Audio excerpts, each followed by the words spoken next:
Yung katabi po ng naka-red, si Attorney Harry Roque. Yung nakatayo pong naka-black, si Daniel Long. Yung naka-green na nakatayo, hindi ko po kilala. Yung katabi ng naka-green, si Pam.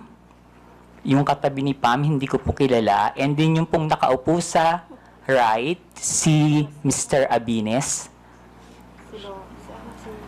Yung katabi ni Mr. Abines, hindi ko po kilala. Then si Attorney Glenn Chong and si Doc Badoy.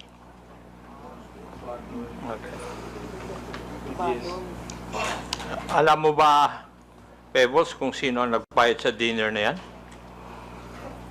Ang pagkakaalam ko po si Attorney Harry. Attorney Harry Roque. Okay. Punta na tayo dun sa laman ng iyong affidavit.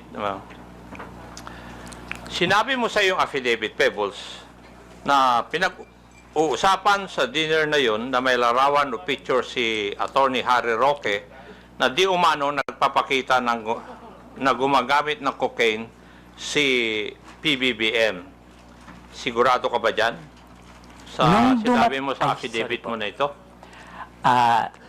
Late po kasi akong dumating, Mr. Chair.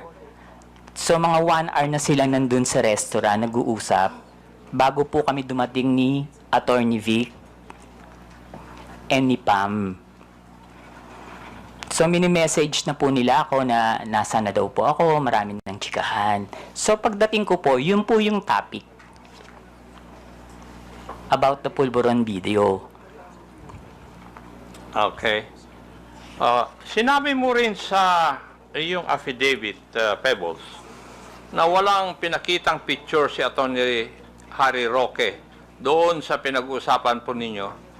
Pero base po sa iyong obserbasyon, mukha bang yung ibang mga kasamaan mo ay alam na ito o first time din nilang narinig ang tungkol sa larawan na yan? In fairness naman po dun sa mga kasama ko, hindi po nila alam. Wala po kaming alam lahat. Okay, thank you. Dito rin sa affidavit po ninyo, pinag-usapan din ninyo sa oras po na yon sa dinner kung paano i-release yung sinasabing picture na hawak ni Attorney Roque. Tama po ba? Yes po, Mr. Chair. At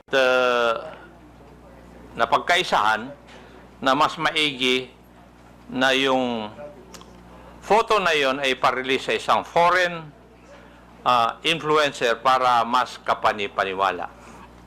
Mr. Chair, hindi naman po na pagkaisahan, pero nagbibigay po sila ng mga opinion na dapat siguro sa international blogger dapat ang maglabas, or yung Australian reporter na nag-interview kay PBBM, pero hindi po siya napagkaisahan. Kumbaga nagbibigay lang po sila ng mga opinion.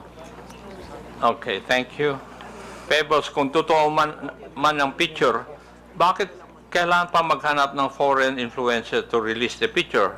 Bakit kailangan bigyan ng some semblance of credibility ang pag-release dito?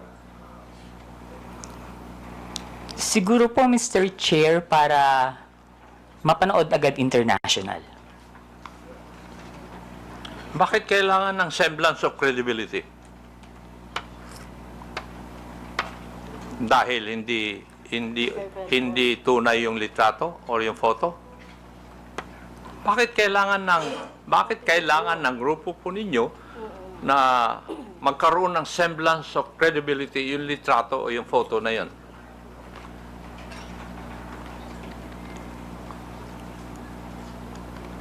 Hindi ko po... Kasi that time po, Mr. Chair, nakikinig lang po ako. Hindi po ako nagbibigay ng opinion na ilabas ng international blogger. Nakikinig lang po ako sa kanila. Wala po akong binigay na opinion na, ay, oo, sige, ilabas mo. Dapat ilabas siya ni ganito. Dapat ilabas siya ni ganyan. Hindi po ba, Pebbles, having in this business for 11 years, kung kailangan bigyan ng credibility sa isang bagay,